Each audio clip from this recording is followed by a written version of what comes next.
ভূমি সেবা মেলায় সেবা গ্রহীতাদের যে বিভিন্ন সেবাগুলো প্রদান করা হবে সেগুলো আবারও আমি বলছি। অনলাইনে ভূমি উন্নয়ন কর প্রদানের জন্য land.gov.bd সার্ভিস পোর্টালে রেজিস্ট্রেশন সংক্রান্ত কার্যক্রম, অনলাইনে ভূমি উন্নয়ন কর সম্পর্কে নাগরিকদের সচেতন করা, হোল্ডিং এন্ট্রি অনুমোদন এবং অনলাইনে ভূমি উন্নয়ন কর প্রদানে নাগরিকদের সহযোগিতা প্রদান, ই নামজারির আবেদন গ্রহণ, ভূমি অধিগ্রহণের ক্ষতিপূরণের চেক প্রদান, ই পর্চা ও মৌজা ম্যাপ সরবরাহ, অনলাইনে ডিসিআর ও খতিয়ান সরবরাহ, অনলাইনে খতিয়ানের সার্টিফাইড কপি প্রাপ্তির আবেদন গ্রহণ এবং তাৎক্ষণিকভাবে সরবরাহ, ভূমি সেবা সহায়তা কেন্দ্র যেটি LSFC নামে পরিচিত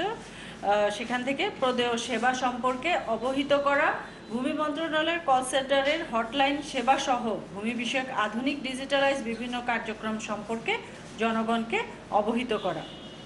একই সাথে মেলা প্রাঙ্গণে পরিদর্শন বই রাখা হবে, সেখানে পরিদর্শনকারীরা তাদের মতামত বা যে কোনো পরামর্শ লিপিবদ্ধ করার ব্যবস্থা থাকবে। এই হচ্ছে আমাদের 3 দিনব্যাপী যেই ভূমি সেবা মেলা আয়োজন করা হচ্ছে সেটির কার্যক্রম।